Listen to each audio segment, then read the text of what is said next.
Midnight City, a place of perpetual night, a no man's land abandoned by our government, among the most dangerous streets in the world.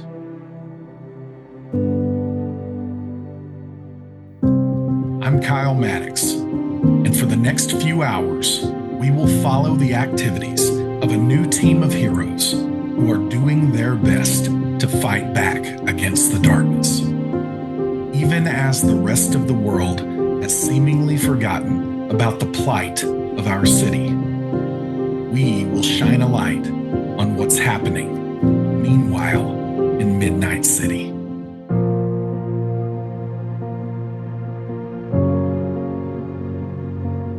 Many of us are enamored with ninjas, the legendary warriors who operate in the shadows. Since Midnight City is nothing but shadows, it has become a hotbed of activity for the ancient, connected, and dangerous ninja clan known as the Grasp. When I started documenting the activities of the superhero team, the Midnights, I never imagined that my drones would capture footage of an actual fight with actual ninjas. But for the hero trick taker, the encounter meant far more than checking the Fought Ninjas box. It produced a new lead in his years-long investigation looking into how our home got cursed in the first place. The spell cast by the Midnight Magician. So you are all at your movie theater hideout, and yet again, for the second time in as many weeks, even though it has not done this for months before this, the phone in the theater lobby rings. It's one of those irritating rings because it's an older phone, and it is just ringing out. What do you do? I don't like this, guys. I don't like it. Who has that number? We don't even know the number. Maybe it's Kyle this time. I mean, maybe it was Kyle last time. Who wants to get it? Going to get it? I got it last time. It eventually stops ringing. Oh. And then you wait about 30 more seconds, and it rings again. Okay. Someone get the fucking phone. I got it. I reached from across the lobby. I was eating some popcorn. I grab it with my tentacles, and I answer the phone. All right, so the tentacle, do you snap the tentacle back quickly, or is the person talking for 20 seconds while your tentacle slowly brings it to your ear? I'm not that fast.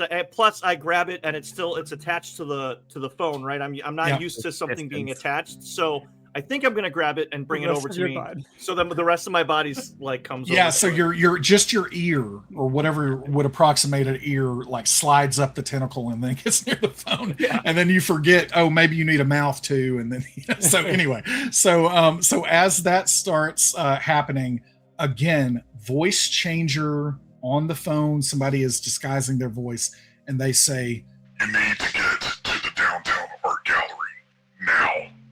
Art gallery, get there now." And the phone hangs up. Guys, it's that same, I'm assuming, person or thing or whatever it is. It sounds like it could be a robot that said we have to go to an art gallery. Well, I'm not too sure what that is or where that's at. Has nobody explained what art was to this guy yet? No. What is art? It's kind of like movies that don't move. Which so I know is we're going to another movie theater? No, don't worry about it. We'll tell you on the way. Sounds good. Yeah. All right. So everyone suits up. You start again.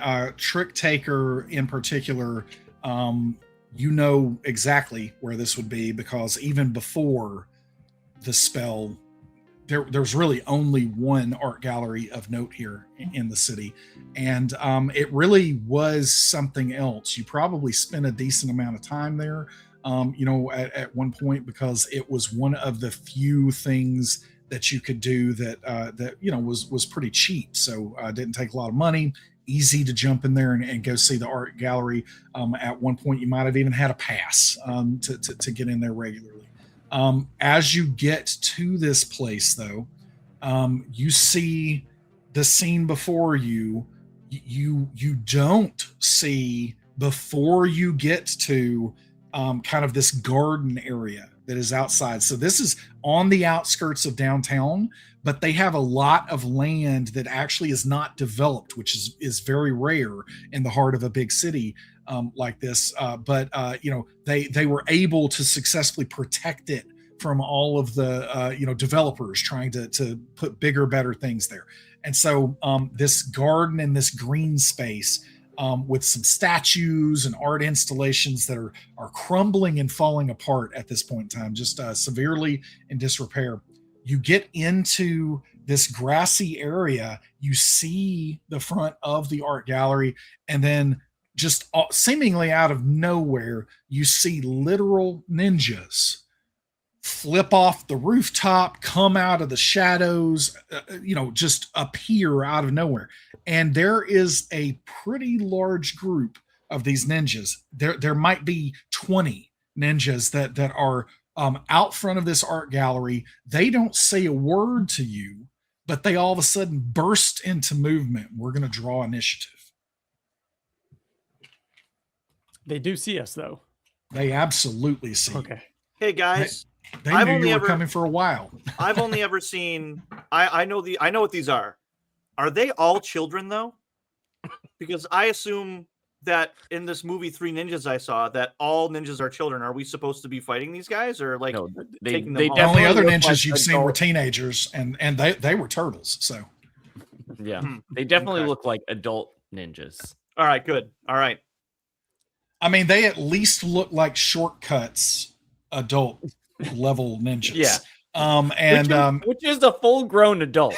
It is a full-grown adult. Just below average, sure. And so as you get there, Trick Taker, you're going to get to go first. Then it's going to be Unpronounceable. Then it is going to be Siphon. Then it's going to be Shortcut. The ninjas get to go last. Sweet. In this round. So Trick Taker, you first. All right. I am going to start off with a bit of an illusion. I'm going to use my full action, and I'm going to, as a reaction to these guys just showing up and seeing us, I'm going to, while we're all huddled together here, make it look as though we just vanished in a puff of smoke. And suddenly we are not standing there anymore. So, all right. So, guys, this is Trick Taker's over there. He's about to pull out some magic. He had a rough go last time. Let's try to be encouraging, okay? Let's just he's been practicing, okay? Let's just try to be encouraging. This is a spell I am very well versed in. I know exactly how to do it. In fact, I just succeeded. It is all good. This happened. All right. So last this time. Did you get one success or more? Oh no, sorry, you're not rolling. They're rolling. This isn't a roll. Yep. It is. They get a roll passively. Yeah. So, which means they're making an intuition roll, but they don't get to push it. They're -1. What is that from? That's my boost. It is a boost. Yep. Yeah. Perfect. Okay. So you are good at this. He was telling you all the truth. All right. And so, you just want to give us a little bit of room, guys. Let's these guys come rushing at us. It was instinctual. I just want to make us have a little bit of breathing room. You seemingly disappear from them. You believe that it worked. Because again, as they were bursting into action, they haven't taken any significant movement or action yet. It does look like you see just the faintest sign of confusion from a few of them. So you think you at least fooled some of them, and we'll see how that goes. Yeah. All right. And I'm going to save my quick action. Okay, perfect. Unpronounceable, you're up.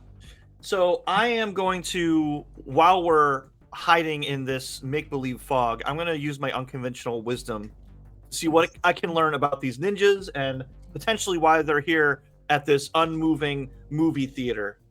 So I roll, my intuition is 4, and I got 1 success. Okay. What we're going to say that you discover here is you discover that, again, just like with the ninjas in your movies, you know that ninjas are considered one of the most deadly, warriors on the planet. And the reason that they're so deadly is not because of, just straight overwhelming force, because of the level of trickery that they employ. And then the other thing is, I probably would have given you something a little different here, but since you acted like you had only seen Teenage Ninjas, we're going to pull back from that, where it's narratively going to make sense. We're instead going to say that you do see that all of them are wearing some type of clasp that looks to be a symbol. They're wearing it in different places. Some of them kind of cinching their hood. Others, it's kind of on, some kind of pauldron that they're wearing over, their armor. But essentially with this, it looks like it is kind of a grasping claw, and all of them seem to be wearing it. All right. Okay. All right, so I'm going to use my elongated stride. Okay. And I'm going to try to, if you guys think it's okay, I'm going to head to the other side of this building via rooftop. And I want to try to get a flanking position on these guys. So I'm going to use my elongated stride, grab my tentacles up and over them, and I'm going to go to 2 zones. Let's go through P. Let's go to R. So I'm going to go diagonally through P into R. That's perfect. Right there. Okay. And I'm just going to hold on to my my full... Is it my full action? Full action. Well, you have a full action, but unless you're trying to do the holding off part of this, right. All that you'll be able to save is a quick, which means you can, dodge or block if you want to later. How long, if I did grow right now as my full action, how long do I keep that size alteration for? For a few minutes. So likely the scene. By the time. Okay. All right. So I'm just going to wait and I'm going to hold on to an action. Okay. I want to make sure that I said that the right way. If you grow right now, you will be able to maintain that growth essentially the whole time that we're here at the art gallery. Oh. Does that make sense? It does. I might have said that wrong, but yeah. Yeah, so if what your intent is to grow, it's probably a great idea to go ahead and do that, because that means that you don't have to do it on subsequent turns. Yeah, so I mean, if I grow, I get +2 strength, +1 to my slugfest, but I get -2 to my agility, immune to grappling, knockback, and slam. So I mean, if you got, I'm gonna go ahead and puff up. I'm gonna loosen up my tethers a little bit and just be substantially bigger. I'm about what, like three times my size? Yeah. I want to be imposing as much as possible as well. Yeah. Yep. All right. So tentacles kind of crawling all over each other, almost like ants trying to get up to something taller than them. But it's like the tentacles keep going. You bulk up for sure. Awesome. All right. So you're standing on the roof. I will say that as you get larger, you start to hear a little bit of almost cracking at your feet. Here on top of the roof. This building is in disrepair to some degree as well. All right. So that was unpronounceable. I wonder if he's ever going to have a name. Siphon, it is your turn. All right. Something's telling me that these guys aren't standing by the entrance because they're on a smoke break. We need to start taking these guys out. So I'm going to pull from my quiver and grab some arrows. I am going to do a boost, but I think this is one that I need to tell you about first. Okay. Burst effect. I take 1 stress to shoot all the targets in a single zone. Yep, that is correct. Okay. And which zone are you? Which ninjas in which zone are you targeting? I'm going to target P. Okay. And yeah, just where everybody distance. Yeah, everybody is clear here. even though the tokens here kind of look like it's just 3 ninjas. That is not the case. Again, there are 20-ish ninjas out here. But yeah, okay, you target the ones that are kind of in zone P here. Now, are you moving or are you just firing from where you are?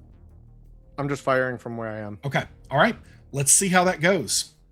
They actually cannot see you at the moment, and so they do not get to dodge. Okay. Sick. They are fooled by an illusion. I got 2 6s. Okay. So 2 successes, which that means you can use a stunt. So essentially, what's happening here, and we're going to talk about how you're applying a burst effect here in just a second. But it means that you can apply, for instance, the double damage stunt.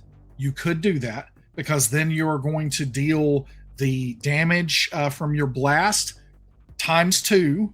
So double that, and then that is going to apply to every target in this zone. Okay, so just to make sure I'm on track here, my burst effect, I did take 1 stress, Yes. so my resolve goes down to 6, and then I can do a stunt on top of that affects everybody in the zone. The stress that you're taking is not related to the successes that you rolled, and so you rolled 2 successes. Yeah. All you needed was 1 to deal the what is your blast damage? Is it 4 or 5? 4. 4. So your blast damage is 4. That means that you have 1 extra success that you can do a stunt with if you desire. Now, there are a variety of stunts. You could do a trick shot. You could do lots of different things. In this case, though, double damage is probably pretty attractive because you're about to apply that to the entire minion group. Yep, I'll do that. Do double damage. Yeah. All right. So basically, how is your character actually hitting this many targets? Because you are about to kill, or if you don't want to kill them, you're at least taking them down. You're taking down roughly 8 of these 10 ninjas that are here. So how are you actually doing that? So I'm just letting arrows fly, and my arrows are blotting out the sun. Right, Noodle. Yeah. Do you remember that? Do you remember that movie? But it's not really Yeah. like the sun. It's But like they've got no shade. They've got no shade to fight in. it's really all shade because there's not really a sun, and The whole city is shade. We're blacking out the moonlight. And so as this is happening, so just where everybody's aware, a round typically takes place in about 5 to 10 seconds. Okay, a round is a pretty brief amount of time, but within this brief amount of time, Siphon is just. So, I'm imagining that it may even be, 4 arrows at once, you're just like, really, really, yanking this out. And you see the arrows fly true, and they are just taking out 8 of these ninjas. And it looks like there are only a couple of ninjas left kind of on this right side, flanking the right side of the front doors of the art gallery here. So very damaging blow. They never saw it coming. Mm-hmm. All right. Siphon, anything else? You've got a quick action left. Are you going to hold on to it? I feel like, yeah, I guess I'll hold on to it. Okay. Shortcut. You're up. All right. So if I move into one of these zones and attack, that's going to be both of my actions, right? That is correct. Okay. And I can only hold this illusion within a pretty small space. So if you step out of that, I have a feeling they're going to see you. Okay. Well, then I am going to I'm going to throw my sword towards P. I'm going to teleport there. We both kind of phase out, and then I'm going to attack those 2 remaining ninjas. Okay. P. All right. Go ahead and make that attack roll again. They didn't see you coming since it's a teleport. They don't see you even, run out of the illusion, right? Like, so they essentially, you appear next to them. They're not going to be able to block or dodge the attack. I got 2 successes. Okay. Sweet. All right. So this is where things get a little bit interesting for you, I think, because again, several stunts that you might try to do here, but some of the stunts that you can do could, potentially allow you to, again, do extra damage. Since this is a minion group, it's going to be impacted together. Okay, so anything that happens to the group happens to the members of the group. And so, for instance, if this was two separate opponents, you might do something like bang heads or one of those kind of things. Since they are treated as one, double damage is probably going to be your best bet. That's what I'm thinking. I'm going to do double damage. Yeah, I catch the sword maybe like behind them, and I'm gonna like swing at their ankles, hoping that I cut ankles some of their legs a bit, just to hopefully take them out of the picture non-lethally. Non-lethally, just let them bleed out slowly. Got it. So you an ambulance. All right, calling an ambulance is a full action, so just keep that in mind. So you've teleported kind of behind them here, and you're already halfway there, but you bend down a little bit further and cut their ankles. That was a short joke. So you cut into their ankles. Both of them fall, and at this point in time, all of the ninjas that were there on in Zone P are wiped out, or slowly bleeding to death, possibly to be saved if an ambulance ever gets called. All right, that's both of your actions there. It is now their turn. So these see you for sure now, and they are going to come and attack you. So you hear them yell in rage. You get the impression that they're normally fairly controlled and composed, but they just saw half of their number out here just obliterated without even seeing it coming, right? So if a ninja could ever be scared, this might be one of the times, but we all know ninjas don't get scared. They don't feel fear. But if they could be, this is that moment. So they rush over yelling, and you see a variety of weapons, coming at you. The minion groups are going to use the help action to just make a single attack against you, okay? But when they are helping in this way with a minion group, strength in numbers, they typically, when you are helping an ally try to accomplish something, the most that you can benefit from is +3 dice. When you have minions, that can go all the way up to +9 dice, okay? So they are. This is a vulnerable place that you found yourself in. Mm-hmm. Let me see if I even have that many dice on me easily. Shortcut. I would come to try to help you, but it feels like I'm on an ice, like thin ice right now. Yeah. So I'm trying to be as careful as I can. Okay. So with that, they ended up doing 6 successes with what they just did. So that is going to end up. We're going to do some stunts here. You guys are going to get to see some stunts. And so with that, that is going to, let me see what it's dealing. Okay, perfect. That's why we shouldn't have answered the phone. So do you have armor? I can't remember. I do not. Do you have the protection power or anything? No, I do not. Okay. All right. So it is going to deal 6 points of damage because they're using the double damage stunt. So that 6 points of damage, they are also going to, let me make sure we just for everyone at home, we are finalizing the core rule book that's going to be available for everybody to get here, this summer. And we very recently made a change. That means that you can't use certain stunts with other ones because they were interacting and behaving badly together. So I want to double check myself here. So let's see, cannot combine with that, but you can combine. So they are also going to knock you back with this. So basically you get slashed at by several of the ninjas. It definitely finds purchase. You're bleeding a little bit here. But then others, some of the others just kind of rush into you. And as they do this, they knock you back. And so as you knock back, you're going to actually get slammed into this wall. But this is where I want to understand. So their damage is that the wall. So you are actually going to get slung through this wall. And at this point, we're going to go ahead and remove our roof here, just where you see. You're going to get slammed into the wall, and then is that a bathroom? Wow, it is. Toilet. Yeah, so you get slammed through this wall, That's but so then they can convenient. also move you further zones here. You get slammed through the stall wall there, all the way. You land onto this third toilet here.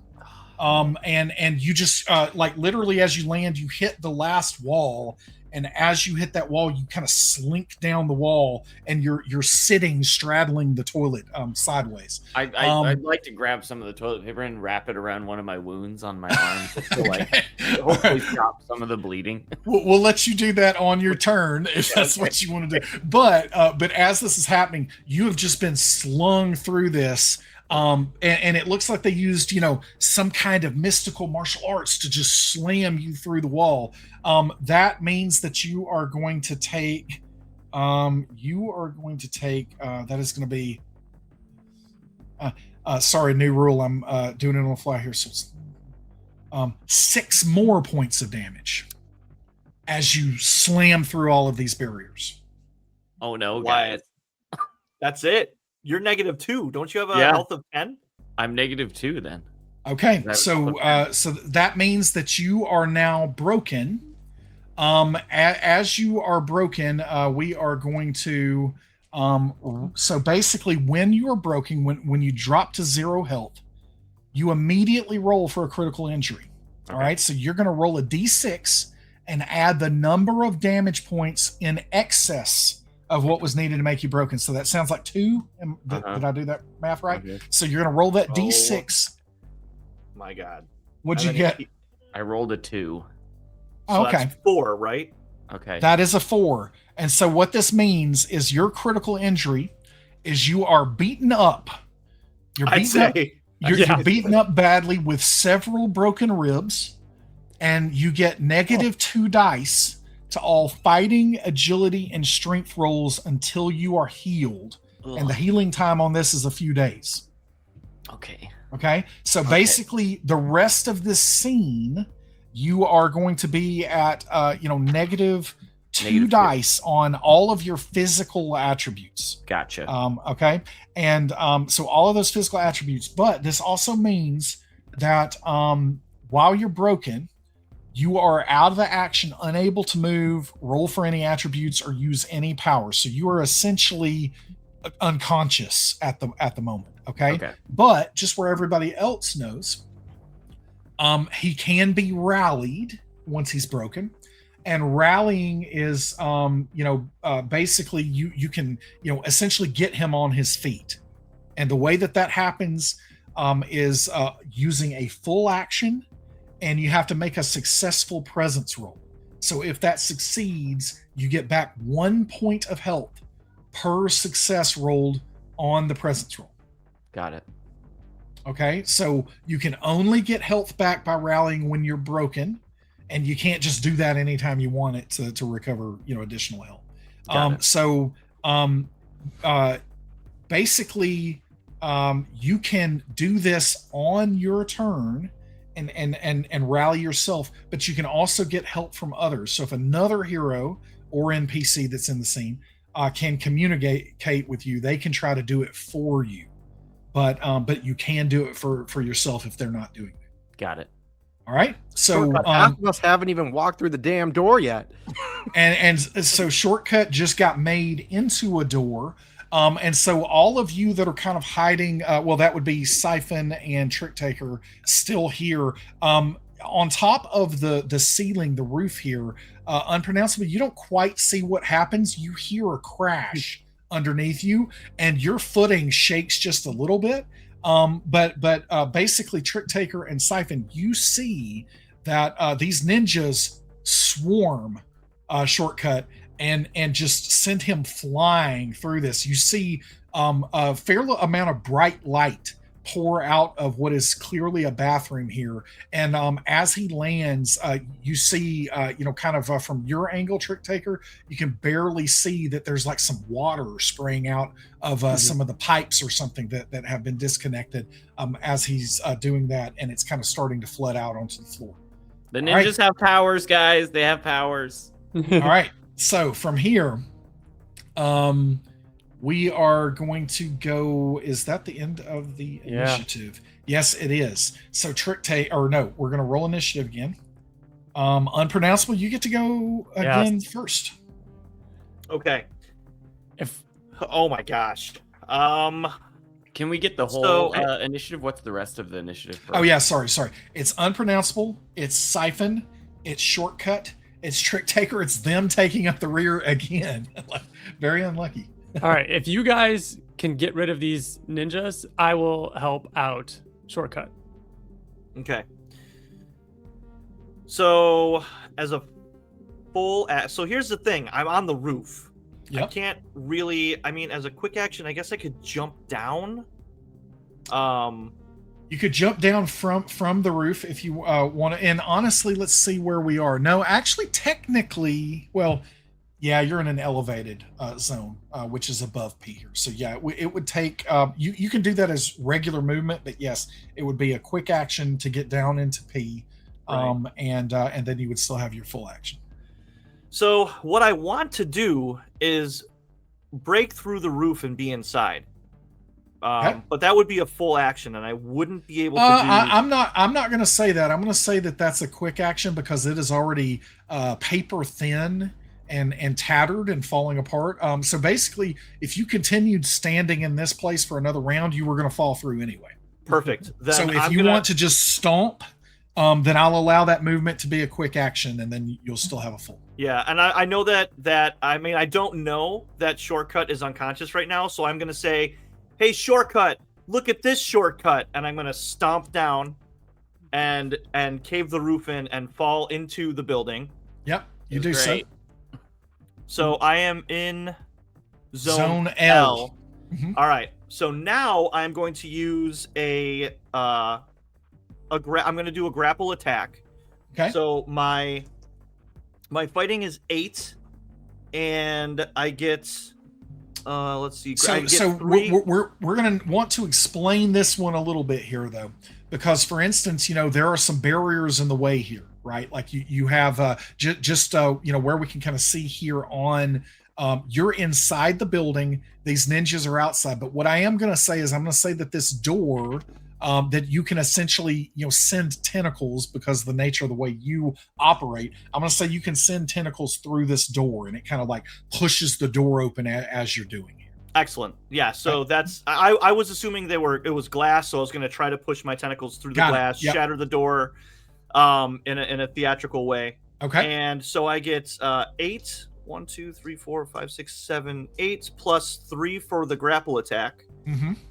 For a total of 11 die.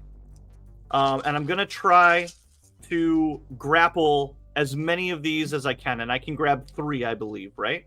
Actually, this being a minion group, you could technically grab all of them if you're successful. Oh, great. Then I'm going to try to do that.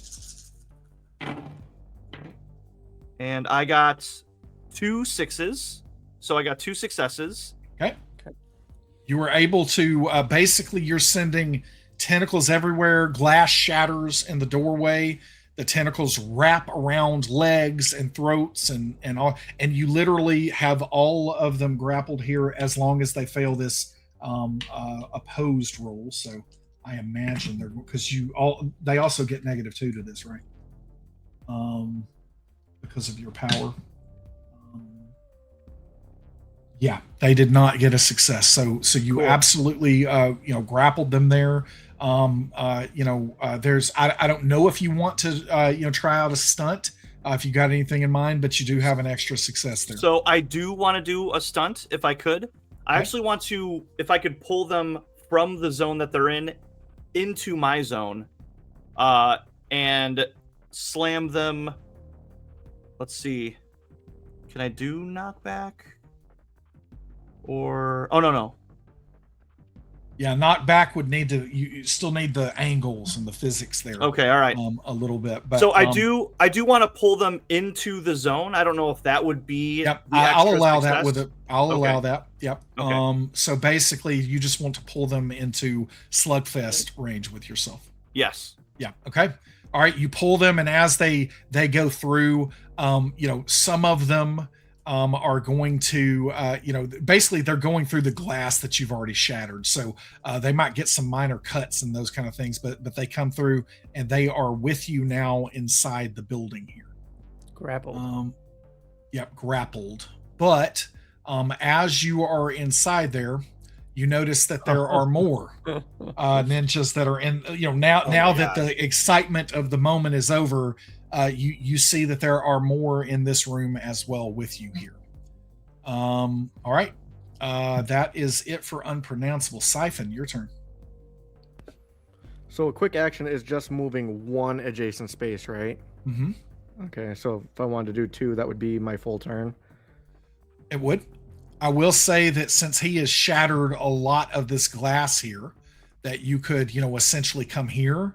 Yeah. And I would say that you could see into this room now without any problems here. So, Trick Taker, you're going to take care of Shortcut?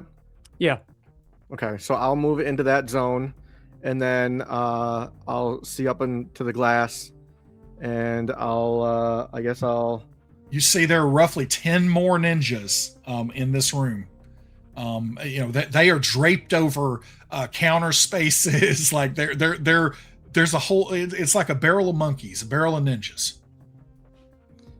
All right, so I'll do another major shooting attack, major blast. I'll start with that. So I'll do a. Which group are you attacking, Siphon? I'm attacking that one. The ones I don't have grappled? One on the west, the left. Okay, so, I can't see the ones that are on Beefaroni. Yeah, well, you can if you're wanting to take them out. They are definitely since you've seen him do this so many times that they are very subdued at the moment. So they might not be much of a threat. They're not as much of a threat as the other ones, for sure. Okay. Yeah. Plus, I have 2. I'm huge right now, so I get 2 extra dice to my strength roll when they try to escape. So. Okay.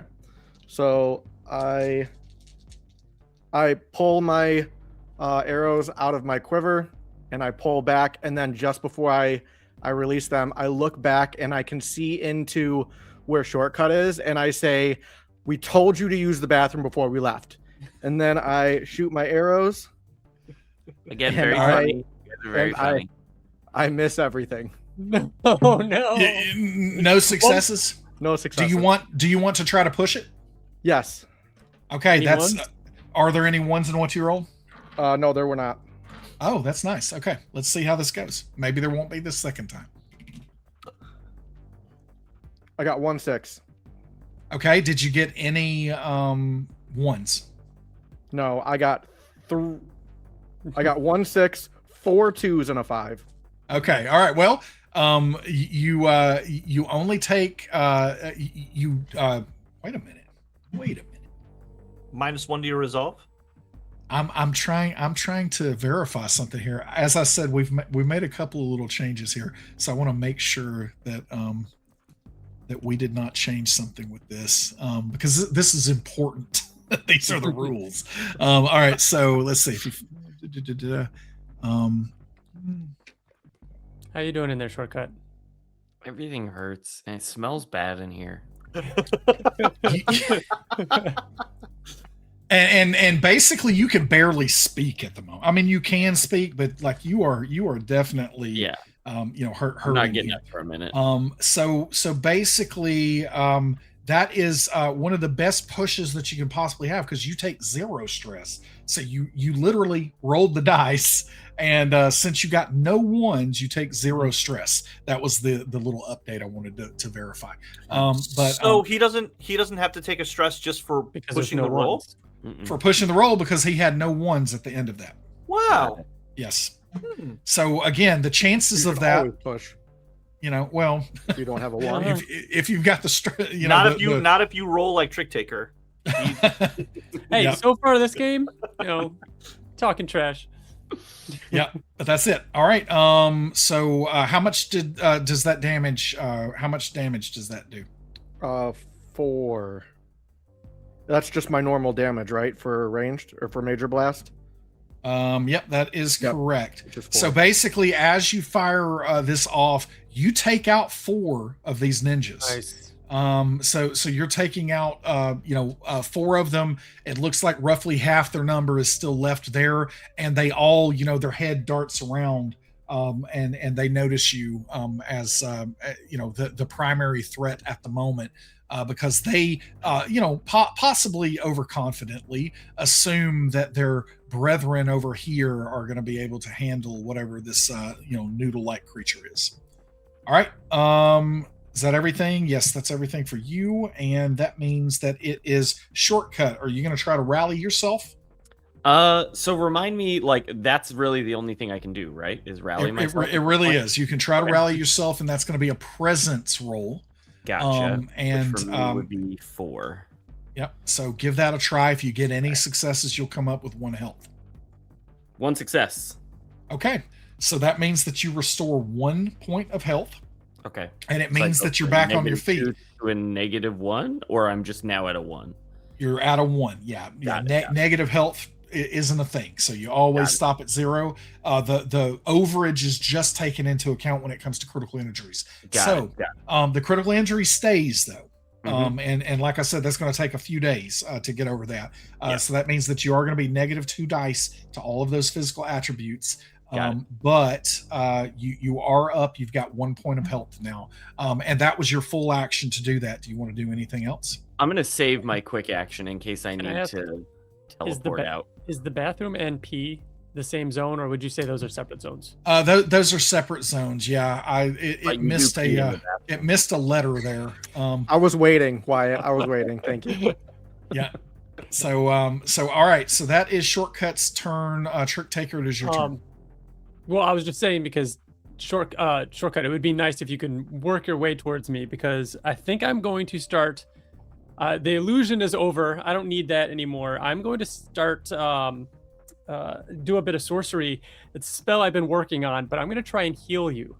So it's going to take a minute, but hopefully it works. We'll see. I do have to take a point of stress to do this, and I'm going to roll for presence and see if I can learn some healing here. Guys, just in case he does bad again, will you still watch my back? Well, to be fair, also this is my action. I won't be able to heal you with it till next turn. That's true. So, however, I got you, little guy. I got you. However, I do want to just bring this up again. Don't forget about stunts. If you happen to get a 2 or more successes here, you can use that to do, because there are general stunts that are not related to Slugfester. You can do it quickly if you happen to get a stunt. There you go.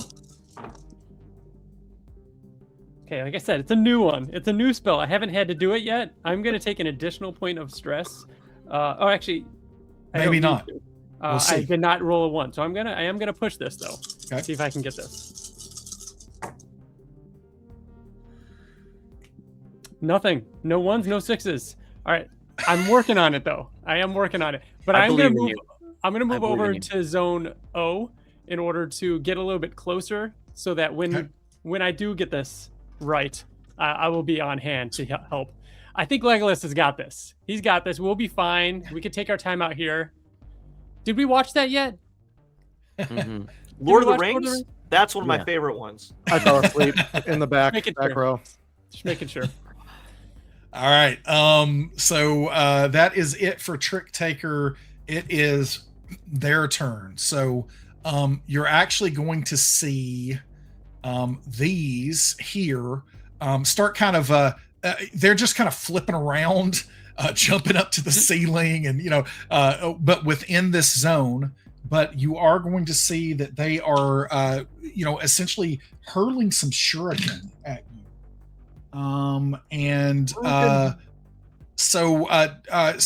This is coming at you, Siphon. Do you have any actions left? I don't think you do, right? I do not. No. Okay, so no dodge here, but they are going to come at you with they are going to this is all just fear tactics that you're throwing. They're throwing your way. So you see shuriken and possibly even like illusory smoke bombs and that kind of thing.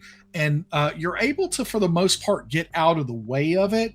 But you are going to lose 3 points. You're going to take 3 points of stress and lose 3 resolve because of that. This is the distress power. Cool. And so basically, take down your resolve. So how much resolve do you have left now? So I was at 7, but I pushed 1, and now I'm taking 3. So now I'm at 3 out of 7.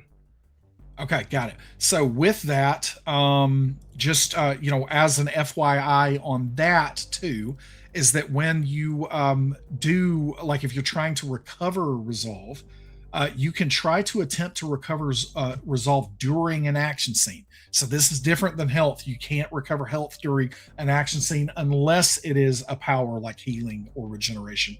But with resolve, you can try to recover it by yourself or another character by making that presence roll.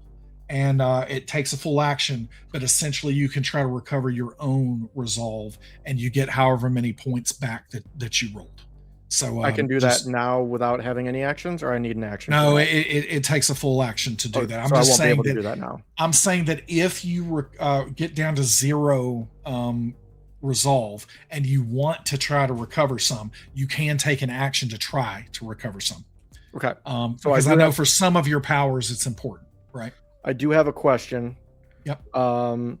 So this is the first time that I've been injured, and my character has the ability to, when he gets injured, to take a power, but I assume that is also an action. So would that be my next turn? You're actually not injured. You're just getting a little stressed out. So damage. It was not damage to your health. So basically it didn't draw blood. It didn't do anything. All it was it just did, damage to your feelings. Yeah. It essentially just some cortisol, because you were having to really frantically get out of the way of something.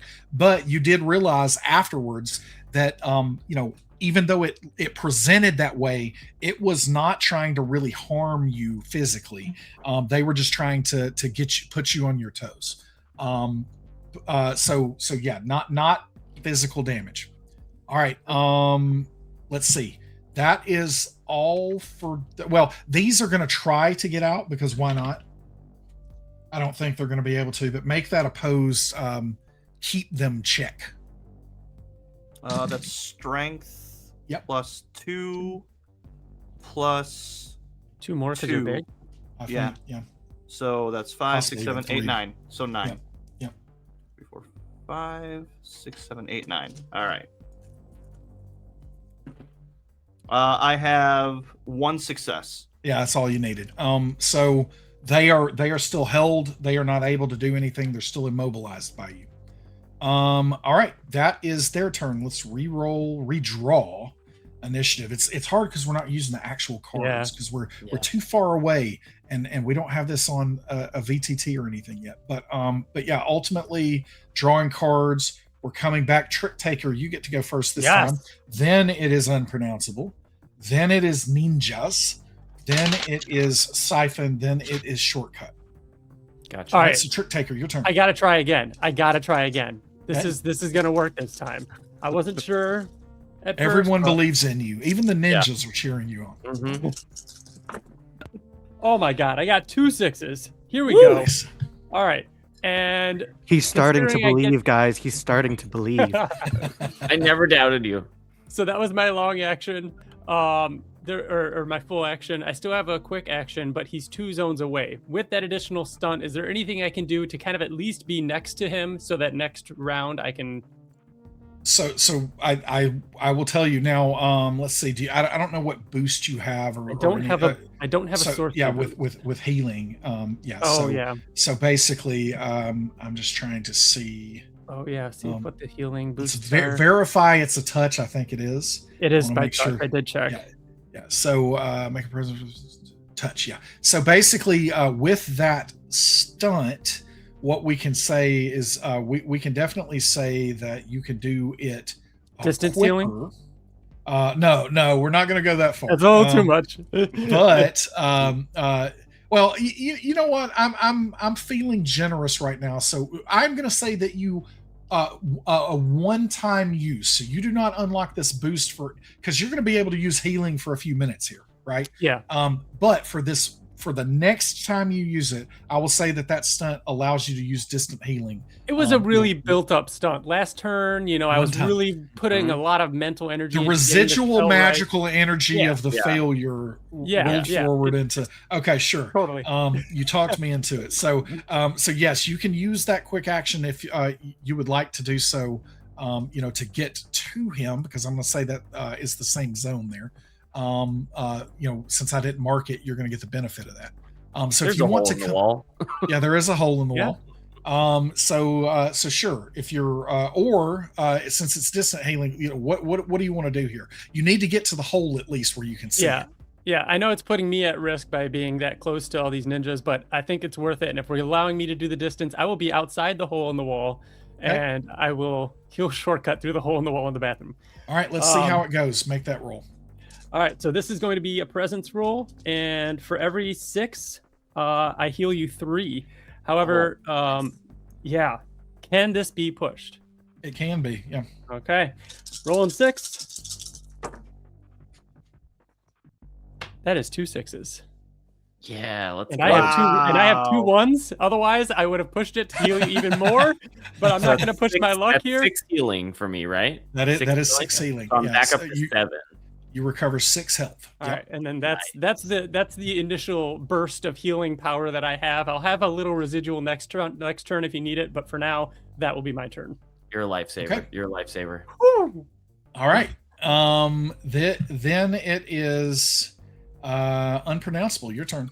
Okay, so the whole reason why I wanted to get inside here and pull them inside is because I'm going to wreck the shit out of this zone. Okay. And do as much damage to these little ninjas as I possibly can. Okay. All right. So are you trying to you're doing a grapple attack? So they are held. Yep. So you're doing a grapple attack, but you're also attempting to wreck the zone. So that is going to add, I'm going to say with this these kind of secured walls here, we're going to say that's going to add +2 dice. So so essentially put the attack, the fighting roll together, add 2 dice to that. So I'm rolling with 15 dice because I have 8. My grapple gives me an extra 3. Then my extra limbs gives me an extra 2. And I think that's right. Hold on 1 second. I want to check one other thing here. So you're okay. I was looking at size alteration because you are altered, and then that's just my strength, and my slugfest damage gets an increase, but not my actual fighting. Let's see, movement, and then a grapple attack cannot be blocked, and the only stun allowed. Yeah, so basically, you do not get the grappling bonuses themselves to the grapple attack itself. That's just to hold the grapple. So you're going to be doing a normal quote unquote slugfest attack. However, they cannot block it while they're grappled. Okay. So it's never going to be opposed there. And you get the +2 from wrecking the zone. So whatever your normal fighting score is, it's going to be +2 dice to that to attack them in this. Okay. What about but they will stay held regardless. All right. What about my extra limbs though? Because extra limbs is +2 dice to your attack roll when grappling. Yes. So I have them grappled, right? So yes. So to be, I forgot about extra limbs. You got a lot of things going on here. But yeah, it'll be whatever your fighting is +4. It sounds like, because it'll be the 2 from extra limbs plus wrecking the zone +2. That would be 12. 1, 2, 3, 4, 5, 6, 7, 8, 9, 10, 11, 12. So I'm rolling 12 dice. Still pretty impressive. Yes. That's still good. It's not as much as I wanted to, but I understand the rules. Those are the ones that hit me through the wall. Mess them up. I'm gonna fuck them up. Shortcut. Don't you worry about it. Oh my gosh. I dropped one. And it was a 4. Okay, so I have. You got to re-roll it if it's not on the table. Okay. Absolutely. Oh wow! None of this floor. Okay, well, you're welcome. So I have no 1s, and I rolled 3 successes. Okay. So at this point in time, with the amount of ninjas that is left in this minion group, because I think we're only at 2. I'm gonna say it's 3 because this is gonna look better with 3. So with these 3 ninjas, you're absolutely going to be just able to pancake them however you would like. So why don't you describe what you do with them? Yeah, so I really wanted to show Shortcut how much I love him and appreciate him and wanted to show him that these are the ones that attacked him, so I'm going to decimate them. I throw them into the bathroom in the stall next to him, and they're just a big pulpy mess of ninjas. And I just have a smile right on in my front face. of me. Oh, yeah, God. again. Oh. Yeah. So that right. And then so I say, hey, Shortcut, go ahead and flush that down for me, bud. That is wonderfully disgusting. All right, so I'm going to go ahead and use our wrecked token here just to remind us that this zone is now wrecked. It can't be wrecked again. And so they slam up against the wall, and just kind of their pulpy mass slides down into the to the toilet there. And yes, Trick Taker, you see every bit of that. And come on, man, the art gallery was one of the last decent buildings left in this city. What? Oh, I made smart. Remember in Batman when the Joker comes through and puts all the red paint all over everything? That's pretty much what I'm going to be doing in this bitch. And the Prince song starts to play. Yep. Yeah. All right. So, anything else unpronounceable? Nope. I'm going to leave my quick action. Okay. It is the ninjas at this point. We've got some left here.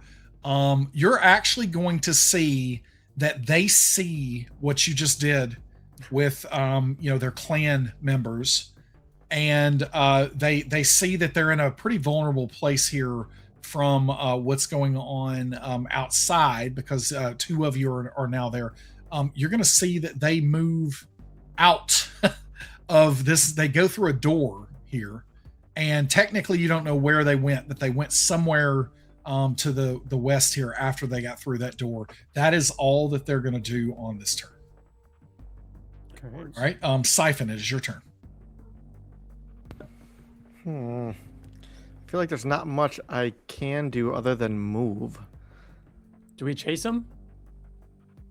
Yeah, I think we can't let them get away. So I'm gonna at minimum move into the next location.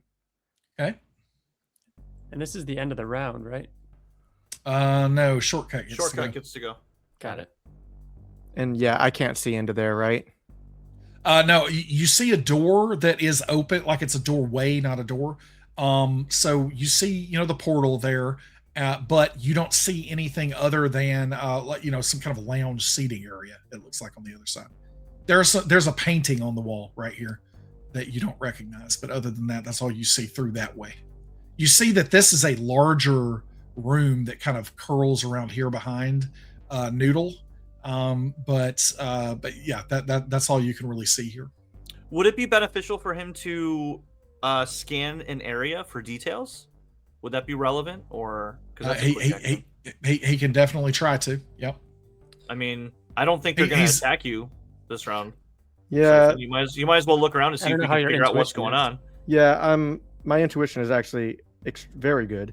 So I can do that. I won't be able to do anything with what I find out, but you guys might be able to, or maybe shortcut. Yeah, and you can verbalize it is fine as part of that action. So yeah, you can go ahead and make that intuition roll. Oh my god. I don't know what this means for intuition, but I got 4 successes out of 6. Oh my god. Other 2 were 1s. I feel like now at this point I need to give you something meaningful, because basically I was going to say there's not much in this room, but we're doing it live. We're going to improvise here because nice. I love big rolls. So basically as you jump in here and look around, I'm going to say that with that many successes and stunts that you could do here, that that you're so attuned to kind of the sound profile of what's happening in here, because that, your hearing is something you got to develop to be a good archer anyway, because you got to kind of figure out the air, like where the wind is going and these kind of things. And so, essentially, what you're going to do is, as you step through here, you actually put your hand on the wall here, and you essentially are able to hear and then kind of feel through some of these vibrations. You know that there is movement and activity here to the west, but you do not detect anything to the north or the northeast here. So the way that those ninjas went, you feel like that is definitely where other ninjas might be, and you do think it's other, because the ones that left, there were only 4 of those left, right? There are definitely more than that to the west here of you in these other rooms. Oh boy! All right, okay. That's it for. And then I yell that out, right? Everybody knows that. That's everyone's aware. Yep. So pretty much, zone E, is it through the top of where the it's zone E? Yeah, zone E is definitely where the doorway is. The north the doorway is here up through L to I guess that's F. Yeah. So I put my hand on it. I feel vibration, and then I say, "We're gonna need a bigger boat." All right. Bigger than Laffy Taffy over there. Shortcut. Your turn. Okay. I mean, I'm feeling a little better thanks to Trick Taker. I got 7 health. I can teleport 2 zones, so I could throw my sword over to K. Should I chase them, guys? Like, just to see what's over there? And we don't know what the next round's going to be. My action for, where I can save K? I'm losing K. It's underneath it's actually under the ninjas. Right. Oh, yeah, there it is. There it is. Yeah, okay, sorry. So I think I could get there, right? Yeah, you definitely going could. Diagonally. So I think I'm going to, again, chuck my sword that direction through like that doorway, teleport into K, but I'm going to save my other action in case I need to quick teleport out. Make an intuition roll. This is not an action, and you can't push this. Got it. 2 successes. Okay.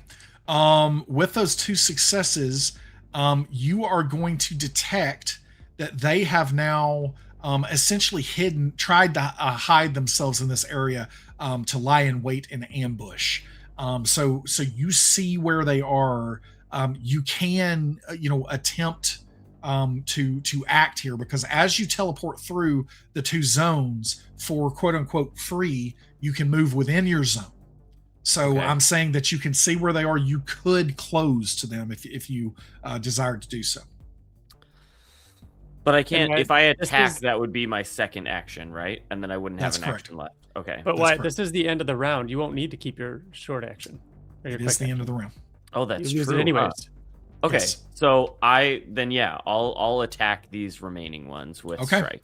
Which shortcut. Rolling, Shortcut. Before you do, let me make a whipping noise with one of my tethers, and then you should say 4, 5, still alive.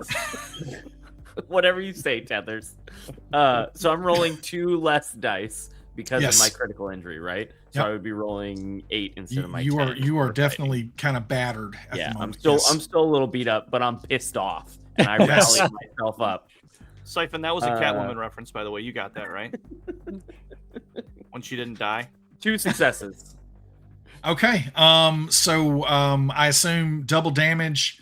And I'm not even worrying about whether or not I'm lethal this time, because I'm pissed off about these magic ninjas. Yeah. So what is your damage? With my the double damage? Is 4. 8 damage. My base slugfest damage. You're about to skewer the remaining 4 here, all 4 of them.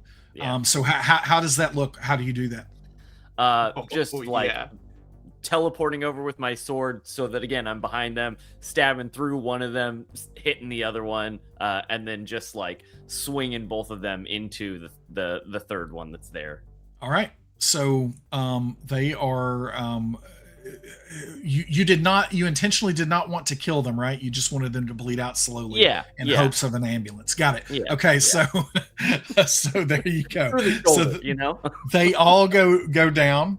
And that is the end of the round there. We're gonna see draw initiative again. This time unpronounceable, you get to go first. Wow. Nice. So unpronounceable, and then it's shortcut. Then it is trick taker. Then it is siphon, and then it is them. Wow. They are just bringing up the rear all session. So let's unpronounceable. What do you do?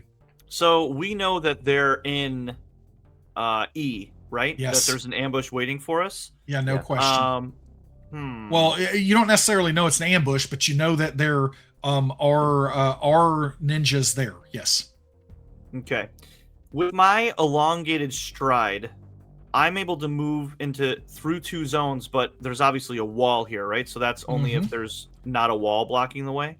Well, I mean, typically, I would allow you to try to walk through the wall if you can make a strength check. Okay, cool. So let's do that. So I'm gonna use my elongated stride, grab that wall, and since I'm so huge, I do have 2 extra to my strength. I'm gonna try to that wall. Okay. Make that strength roll.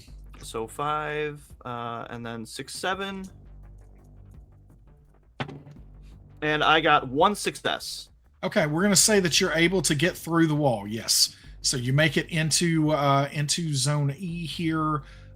You basically come in, right on top of this is these are not positioned correctly.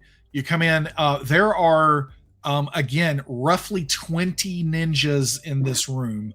And it looks like they are all, what you take in very quickly after you move through here. They are paying attention to something in a glass case that looks like a book to you. Looks like just a giant book to you.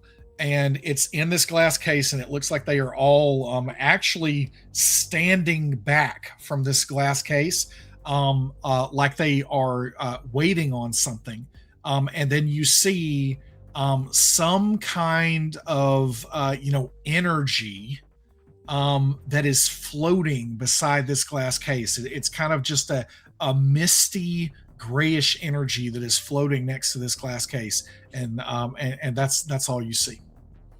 Hey guys, there's a weird glowy book in here. Should I grab it? Don't touch the book. Touch the book? You mustn't read from the book. I think he said no. I think I'm gonna grab that book. Is that what you're doing with your action? It's inside a glass case. Okay, so what I'm saying is there's you were definitely going to have to deal with the glass case before you could get to the book. So I'm just is it a glass case of emotion? There's 20 ninjas in there. Yeah, I think I'll just wait to see what they're gonna do then, so I can counter if they decide to attack me. Okay, so you're going to hold your action then. Yeah. Or save an action. Yeah. So all right, shortcut. Your turn. I think I am also going to teleport into the room, into E. So I'll throw my sword that direction since I see. All right. So the sword tumbles end on end. It kind of phases through the wall because basically as it's in flight, it kind of leaves. It's not anchored to this world, and kind of flies through the wall. And you follow it. You see the same scene, some kind of pretty large book. I mean, it's not like unwieldy, like you could carry the book, but it's a big thick tome inside a pretty expensive looking glass case. Looks like it's definitely secure. Can I also roll my intuition for my unconventional wisdom? Because I have not done that this turn. Yes. So now that we're here in the room with the book and the 20 ninjas, I'll roll my 4. And I got 1 success. Okay. With that, what I will say is you recognize the glass case of all things. Looks like it doesn't belong here in this time. Something's weird, guys. This isn't a normal art gallery thing. Like, somebody's doing something here. I mean, to a normal observer, it might look like it's just a museum glass case, but the shape of it, and based on its configuration, you barely notice at the bottom of it that it's got it's got like I don't know, curtains. I'm gonna say they're not curtains, but it's like a, what do they call a runner? Maybe a runner that is kind of like flanking it. But as you teleport in and like you materialize, almost like the wind off of that kind of blows that a little bit, and you see that it is just hovering there. There's nothing under the runners. And so that's the thing that you key on on. You've seen things like that before, but that kind of just floating giant huge heavy glass box does not exist in this time. This time, but maybe from your time, Shortcut. There's something about this, guys. I don't know if it's a magic box or it's a future box, but it's all right. So anything else, Shortcut? I'm gonna save my other action in case I'm getting attacked, so that I can do my quick teleport interrupt. Trick Taker, it is your turn. You can kind of see through where all the broken glass, that there is, almost like a pitcher shaped giant hole through the wall here.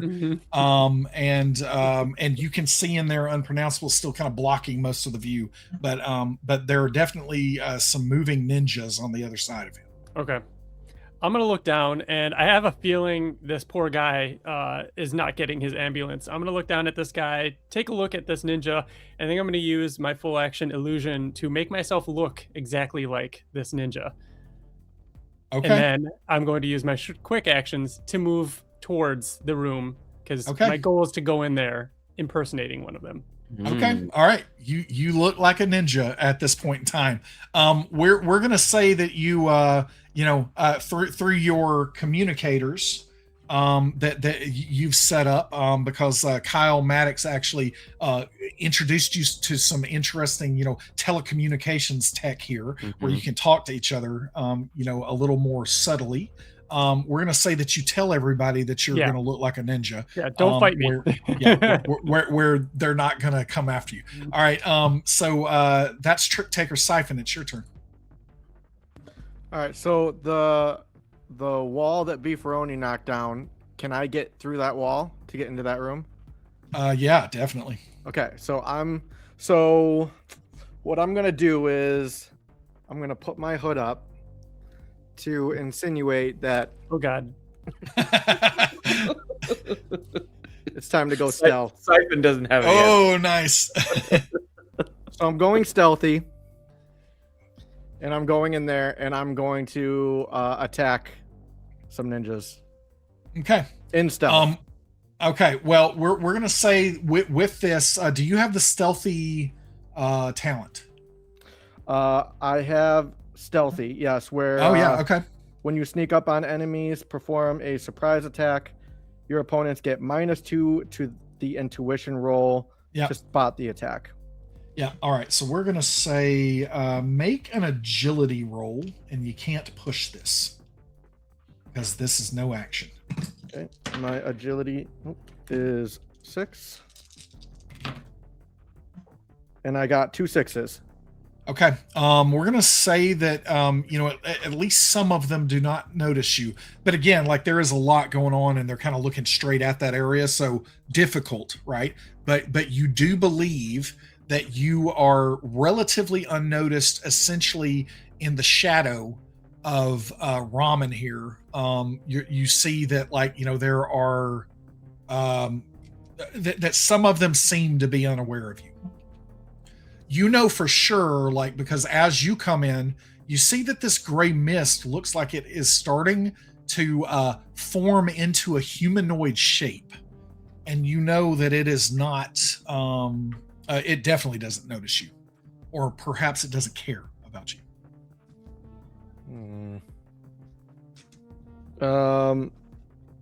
So can I make a attack? You can. If you're trying to shoot, yes, you can.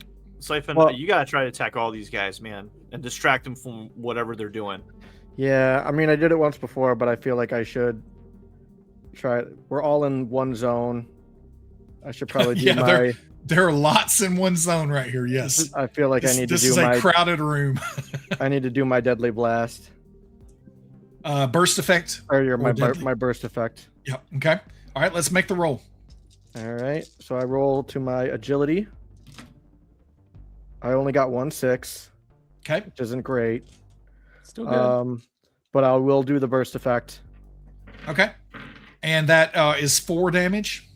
That is 4 damage. Yep. All right. So you see that with this burst effect, you see that of the ninjas. Again, you have no idea what's going on with vaguely humanoid, shadowy mist-looking thing at the moment. But of these ninjas, as you're firing out, you do catch several of them unaware. And you drop roughly half of them in the room with this barrage that you just sneak into the room. They don't see you. You fire off several arrows and just several of them dropping from them. All right, that's it for you. Then it is the ninjas. So this group that is here is going to try to, again, just almost in, you see this brief moment of them trying to figure out exactly what they're going to do because they realize that they're in maybe a bad spot right here. But you notice that several of them kind of look over to the shadowy, misty form, and it's almost like they feel compelled to attack you after that. And so then they come to unpronounceable and try to attack. Are you going to try to block or anything? I don't know if you have any actions left. I do. I did save an action. I will try to block a slugfest attack. Okay. So that's just going to be a fighting roll that you're going to make there. Okay. Which would be 8. And let's see. I don't have enough dice for this because they are helping each other. Now, I will tell you that Siphon really thinned out their numbers, so they're going to be able to help less. But okay, what did you get? I am getting. You need to have more. You need to have at least 2 to block it. And I do not have 2, and I can't push this, can I? Yeah, you can push a block. Let me make sure we didn't change that too. Block before. Yeah, cannot push a post roll. Yeah, that's Okay. right. That's right. Okay. So you cannot push the block. How many did you have? Did you have 1 or did you have 0? I had 0. Okay, so they hit. They're going to do the double damage stunt as well here. Do you have armor? I do have Plasticity? I do have plasticity. Yep. So I get an armor 3 against kinetic attacks. Though, is that? They're hitting you with things. So it wouldn't work against fire, for instance. But okay. As they swing swords at you, it's almost like they're having difficulty finding a vulnerable spot because they don't even know what you are or where a vulnerable spot is. But it does deal 3 damage to your health. Okay. It would have been 6, but your armor stopped some of it. So I take 3 damage. Yep. Got it. Yep. And then you also see that the shadowy mist form looks like it is fully materialized into, it's dressed similarly. It has green clothing on, but not wearing a mask. And you see that the face looks like a human, but very much elongated in places, has pointed ears, and it turns and almost like it's shocked that you're there. It turns, and as it starts to talk, you see that it has fangs. And as this creature of the night begins to talk to you, it really looks like you're seeing that it's starting to weigh its options. And then it just simply poses a question and says, "Who told you? Who could have told you?" And as you hear it mumble that, you see it just completely vanish into mist once again. and the mist just dissipates through a ventilation shaft quicker than you can see almost, and basically it goes up through a ventilation shaft, and you don't see where that form goes again from there. All right. Was that a freaking vampire? I thought it was an elf because of the ears. At first, I thought it was an elf too. Maybe it's a vampire elf. Siphon? I mean, you've got some history with vampires. All right, it is a vampire. I'll fucking stake that bitch. So Siphon, it is your turn. We drew initiative again. It is your turn, and then it's going to be shortcut, trick taker, unpronounceable, and somehow inexplicably, the ninjas get to attack or act last yet again. So these are the most sluggish ninjas I've ever seen in my life. All right, we're just quick. Siphon, your turn. All right, let's clean up the trash here. I'm gonna. You should absolutely do that crazy blast thing that you do. The burst effect again. The problem with that is that I take a stress every time, and if I take a stress, I'm at 2 right now.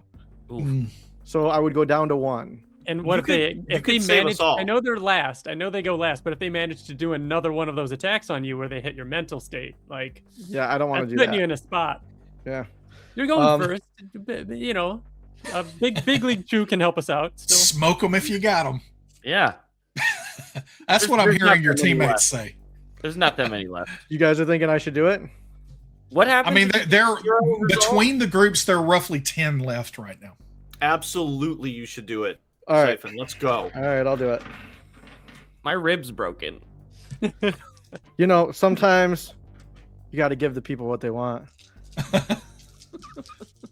So I pull from my quiver, pull back, and 1, 2 successes. Okay. So you're gonna do double damage again? Yes. All right, let me think about. So I just want to see. So you did 4 last time, so that's gonna be. I don't roll for that. Yeah. Okay. So with this, you are going to. So basically, one of these minion groups you're going to take out entirely. Which one are you trying to target? I'll take the ones furthest away. Just okay. So as you do this, again, firing, quicker than an elf, definitely not as fast as a vampire elf, but when you do that, you take out all of those ninjas over there. You just pin one of them to the wall as he tries to get to like they are just dropping like flies at the might of your arrow volley here. They really never knew what hit them. It's clear they were not prepared for this, even with their overwhelming numbers. It's almost like their preoccupation with whatever they were doing in this room really made them. It's like they didn't deem you a threat until it was too late. All right. Anything else, Siphon? I think I still have a quick action, but I'm going to wait for now, just in case. Okay. Shortcut, your turn. I'm attacking this last group of ninjas. I'm gonna strike. So I got 1 success. Okay. How much damage? Base slugfest is 4. Okay. So as you move forward, cut down, you are slicing and dicing, and 4 others fall. There are only 2 of these ninjas remaining. At this point, and they definitely look. We're going to say the 2 that are still up look resigned, is what we're going to say. They are not going to. They don't think that they can retreat. They look resigned to their fate. The last 2 that are here. Anything else, Trick Taker, or Shortcut? Sorry. I feel like I'll just save my other action. I don't know what else I would necessarily do other than like ask who hired them. Can I do that? Can I like if you want to use your action for that, you absolutely can. All right, I'm gonna do that. Make a presence roll to see if they are gotcha. Impacted by this, if they are coerced in any way. 1 success. Oh, okay. I was not expecting that.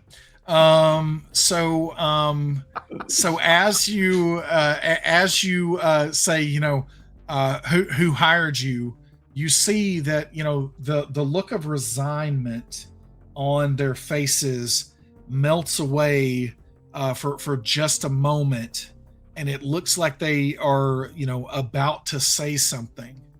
And as they start to say something, you see he start to speak, and something gurgles in their throat, and you see that they can't speak all of a sudden.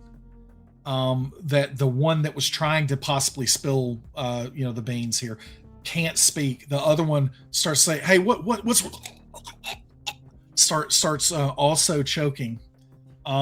They cannot speak at the moment. It looks like they may be suffocating. All right, that was your turn, Trick Taker. You're up. All right, well, there goes my plan. I thought I would go in and try and get something out of them, especially looking like them. But if that's not something that'll happen, if they are kind of falling to their knees and not going to be around much longer, I don't know what else to do. You don't necessarily know. It just looks like they're choking. Yeah. But you don't necessarily know why. I would say that, if you walk in there, one of them kind of starts reaching out towards you, thinking you might be a potential ally. Okay, so I'll go up to one and with a very friendly appearance and kind of comfort them in their moment, and I don't know, maybe and then kill them. Maybe see if I can get something out of them. Okay. What I can tell you is, since you have healing, I was going to say you should could heal potentially try to heal in order to keep them long enough to talk. I will, because otherwise it's probably not going to work. Yes, that is a great idea. I was going to say I'll come in and just top off shortcut, but you know what? This sounds good. Okay. All right. Let's see if you can do it. That is presence roll for healing. All right. That is 1-6. Okay, so you see that as you're touching and the magical energy disperses from you, that for just a brief reprieve from whatever is afflicting the ninja, thank you. We need to get out of here. Still thinks that you might be someone else at the moment. Now, if you'd like, I'll let you make a presence check. And then you kill them. Or roll for presence. Not yet, Tyson. Once again, 1-6. All right. We're gonna say that this individual says something very softly, and you could swear that they say the mayor, like the person that runs a city, the mayor, not the female horse.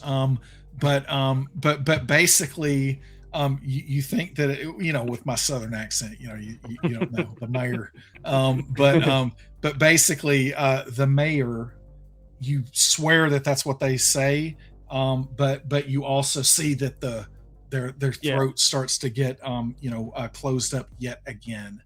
Trick Taker, that is more than all for you. I gave you a little bit there. Unpronounceable. Your turn.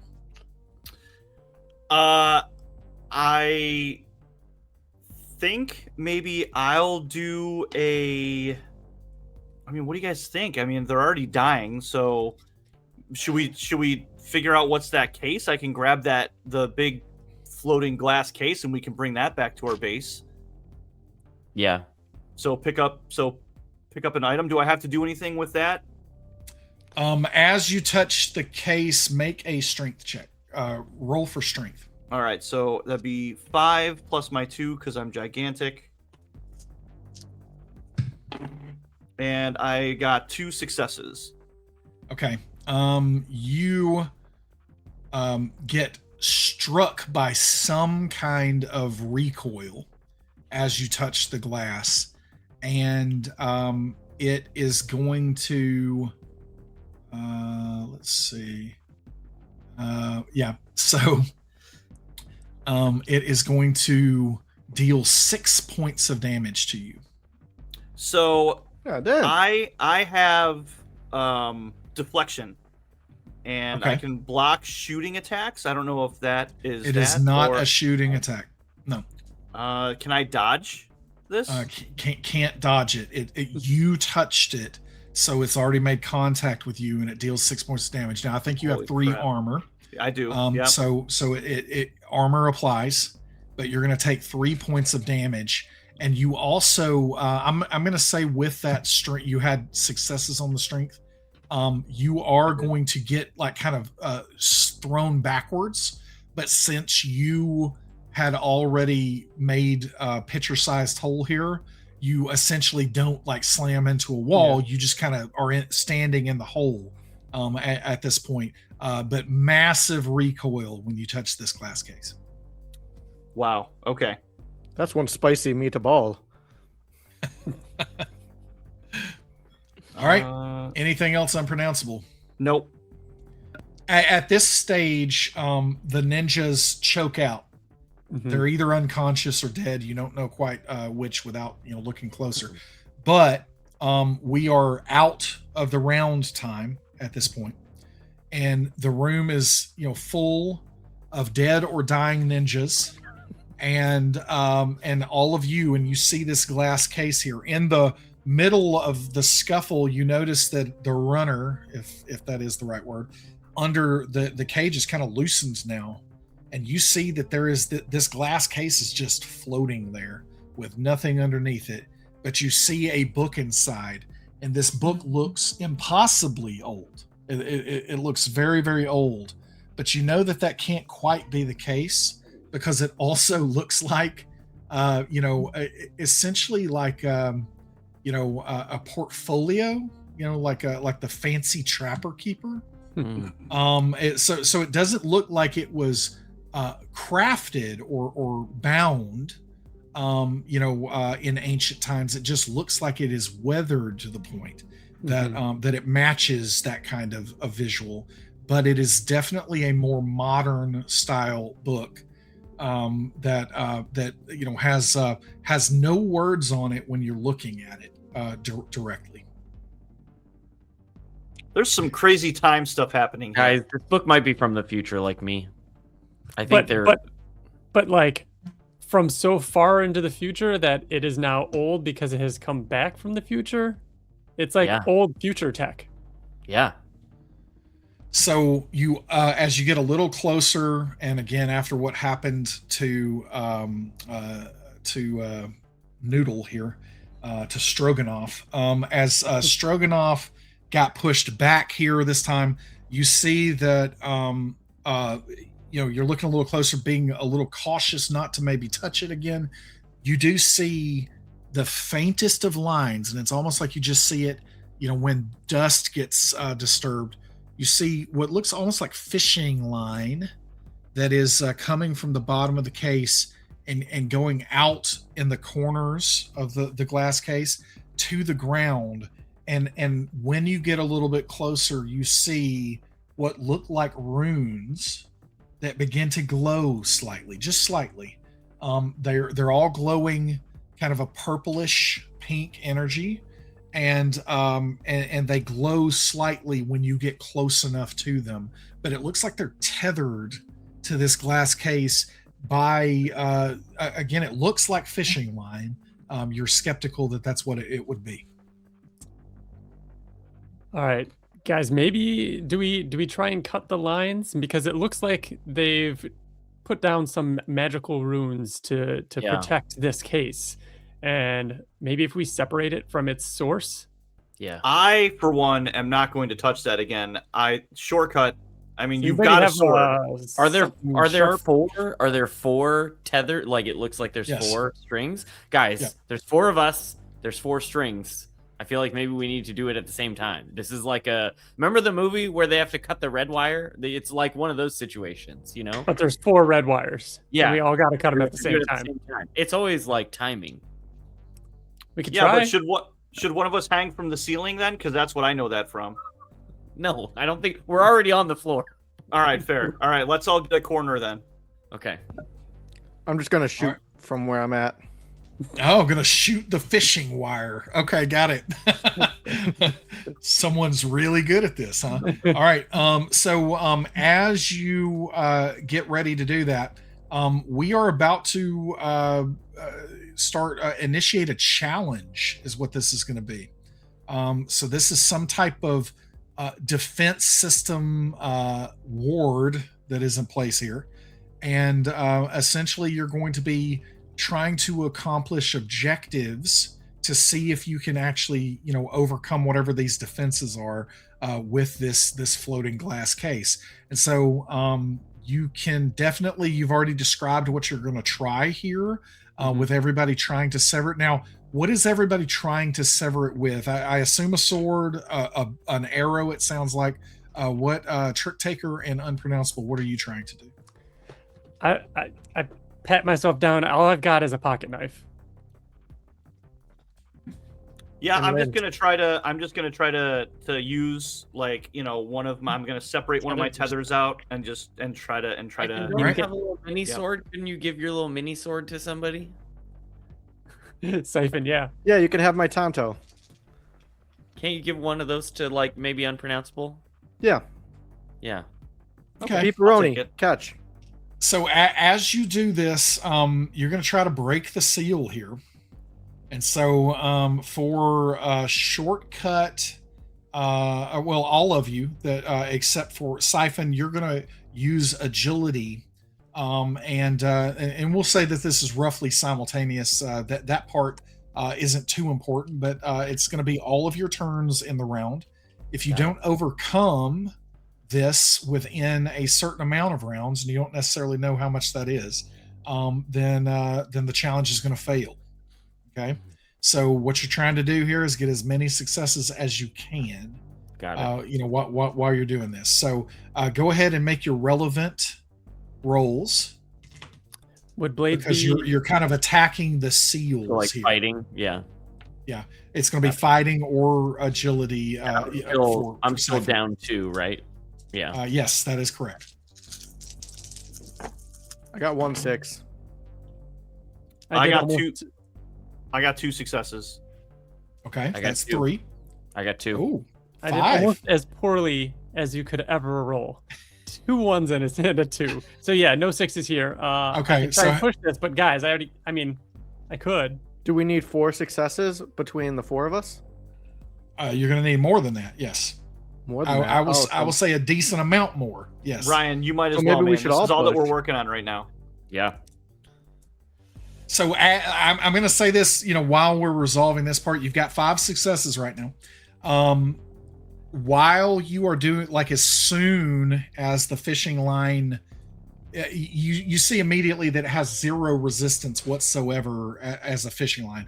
But as you get to it, it becomes thicker than steel.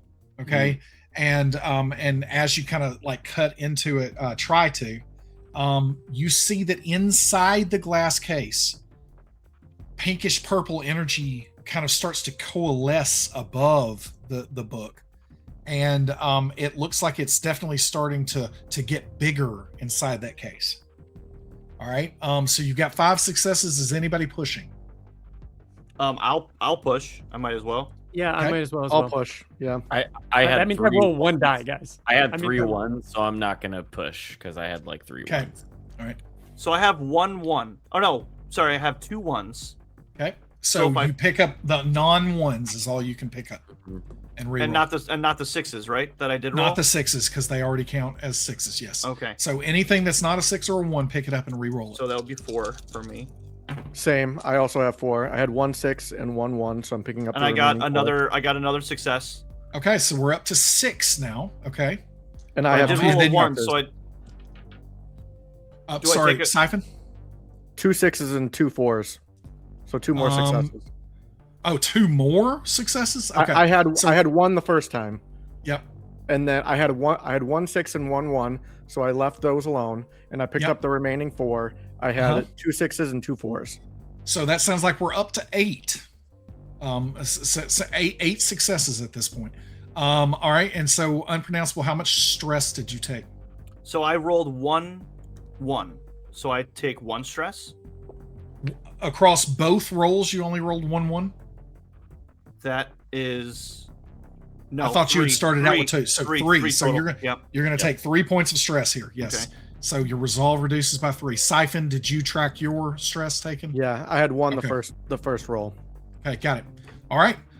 So I have taken 2 points of additional stress, and I have given no successes to the team. no successes. All right. So the pocket knife doesn't seem to be working. No. But we're going to say for this next time that you definitely feel like the seals might be going. I will say that as you do this, though, Trick Taker, you immediately know that this is a magical ward. I was going to say, can I kind of glean that this is something that maybe I shouldn't be using physical abilities on? Can I try and read these runes in a different way? If you use sorcery and make a presence roll, and so we're about to start another round. And so again, the clock is ticking here. We're going to let Trick Taker go first here, though. And everybody, you can continue to try to break the seals, which are these, core magical cords. But you can also try to dispel this with sorcery. Okay. So make that presence roll. I'm going to push. Okay. Got 0 ones. Wow. And I've got 1 6 and 1 1. Okay, so you're going to take 1 more stress there. But thankfully, the challenge rating of this challenge was 9, so you just got there with that 1 success. God. And you did it with 1 round to spare. So as you use magic to dispel the last of these seals, you see that the purplish pink energy inside the case, which was starting to grow and get larger, it just sucks out of existence, almost like it went into a black hole and teleported away. It's gone now. You also see that the glass case doesn't appear to have a seam on it anywhere. It looks like it's just a continuous piece of a glass rectangle, rectangular cube kind of, or whatever here. I don't know what is a rectangular form of a cube. Because a cube is equal. Anyway, whatever that would be.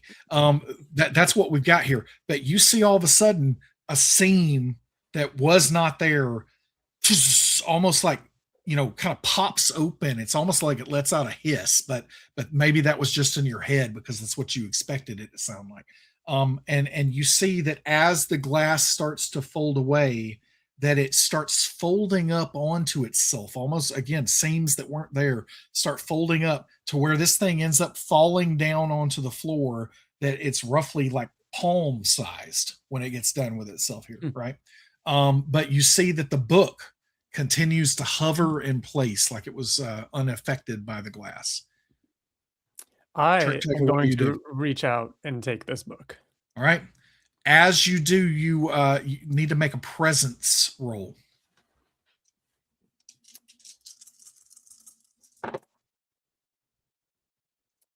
No success.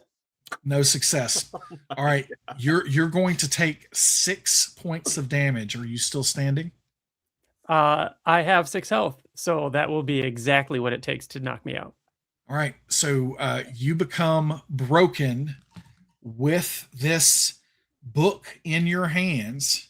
You become broken, and basically you kind of pass out.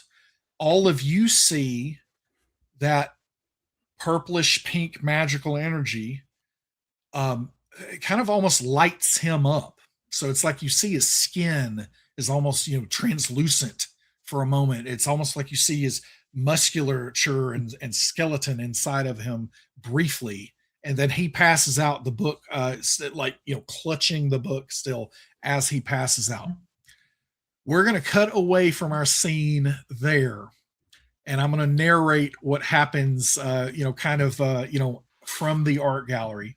So Trick Taker has taken this strange portfolio / tome because of how old it looks. And all of you carefully extract Trick Taker out of there. You leave the book in his arms at the moment. You check his vitals. He's breathing. He's alive. It just looks like he's gone into some almost trance-like state. as he grabbed this book, and ultimately you end up picking him up, carrying him.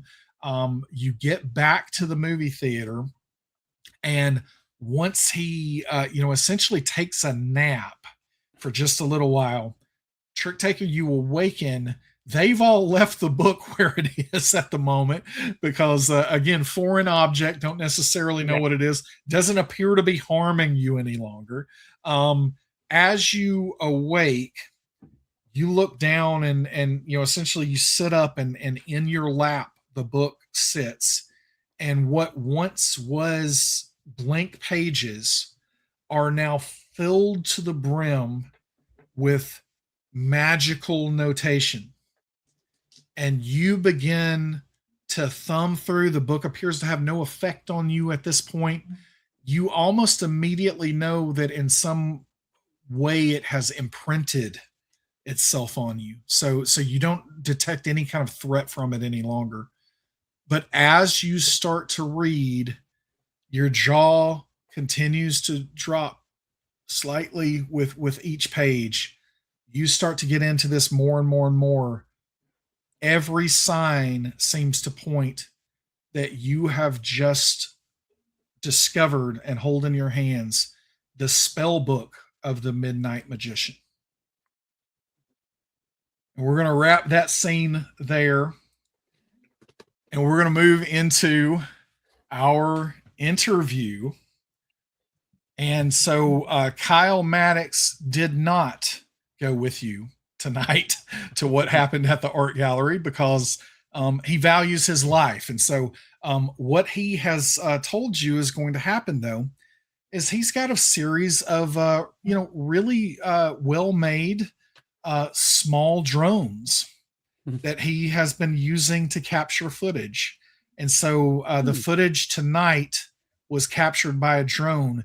He didn't quite get great shots at the end there. And once Trick Taker went down, he kind of went into a panic, and one of the drones, essentially spun out and slammed into the wall where the Kool-Aid pitcher wasn't. So as far as the footage for the show goes, it cuts off essentially once you grab the book. But the viewers here of Meanwhile in Midnight City got to see you pass out in a blaze of purple and pink light. Now you sit in the lobby area near the arcade cabinets in the interview area. But this time, instead of it being the entire team, it is just... What made you become a hero? Oh, how much time you got? It was this. I'll let it down whatever you answer. So say whatever you'd like to say. It was this city, really, and what had happened to it. I grew up here, and before the spell. You grew up here in Midnight City before the spell. Yeah. I was a teenager at the time, but I remember it. I mean, it was. I remember the chaos afterwards. But I was living with my mother at the time, and for years we tried to make it work here, but eventually, I had to get her out. But this is still my city, and I wanted to stay here and try and, do what I could to help. So I spent a few years trying to work my way through, whether it be the police force or the government, and make something, make a change, a positive change to the city. But, ultimately, I think we may have put a little too much trust in Darkwing at the time. Interesting. Let's put a pin in that and come back to Darkwing. Why the name Trick Taker? Well, by the time I decided to take on that name, I had decided I would start using the arcane and spells as a means to help protect the city. So how did you find out that you had magical aptitude? How did you find spells? Was it an internet search? How did you get into that?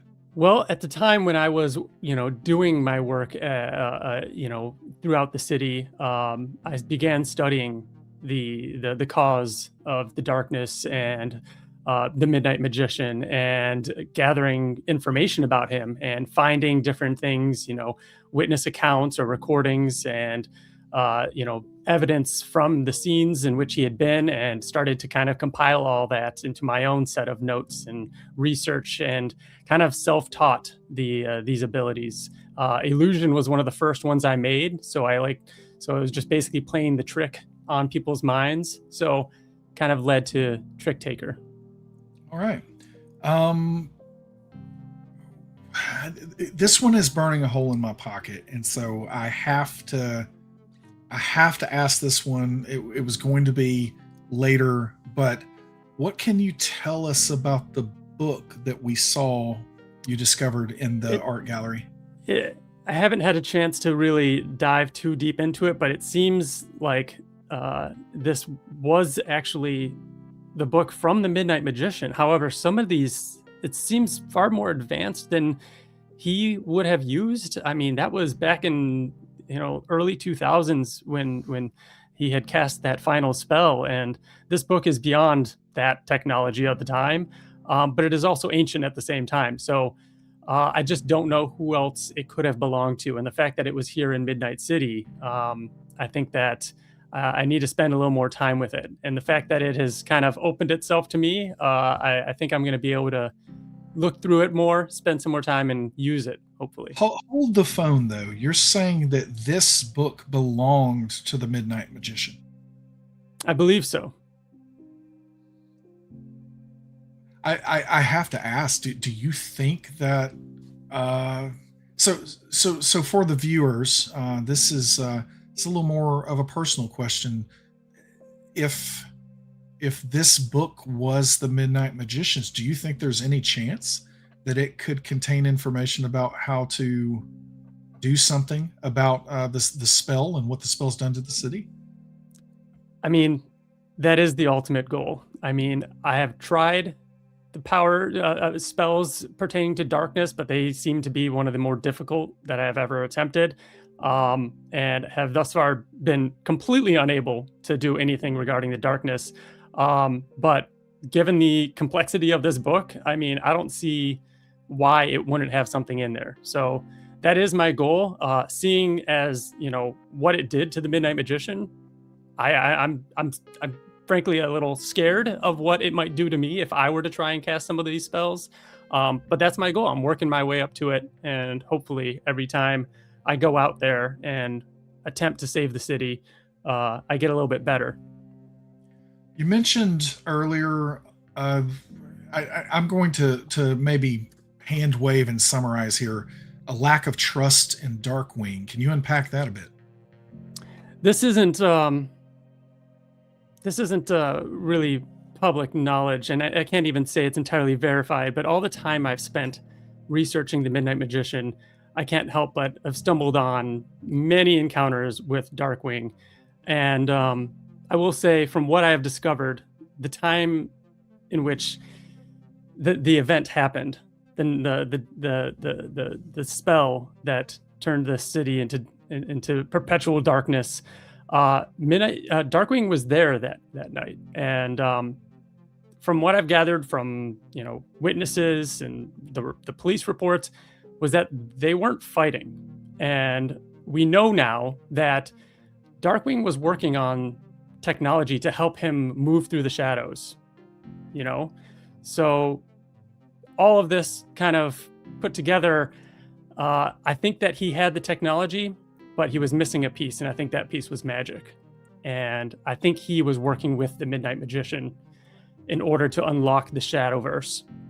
And yeah, I must say that is quite the claim and possible allegation. We would ask him if it wasn't for Omni-Man. All right, let's move on a little bit. Do you have any concerns that being a hero in Midnight City is a fruitless endeavor? Can the city be saved? I have to believe it will. I also feel bad saying that. I don't know if it can get much worse, but I believe it will. If you could say one thing to the remaining citizens that call this city home, what would that be? I would say to hold on and believe that, you know, the night might be over soon.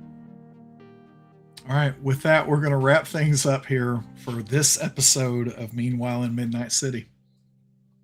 Thank you.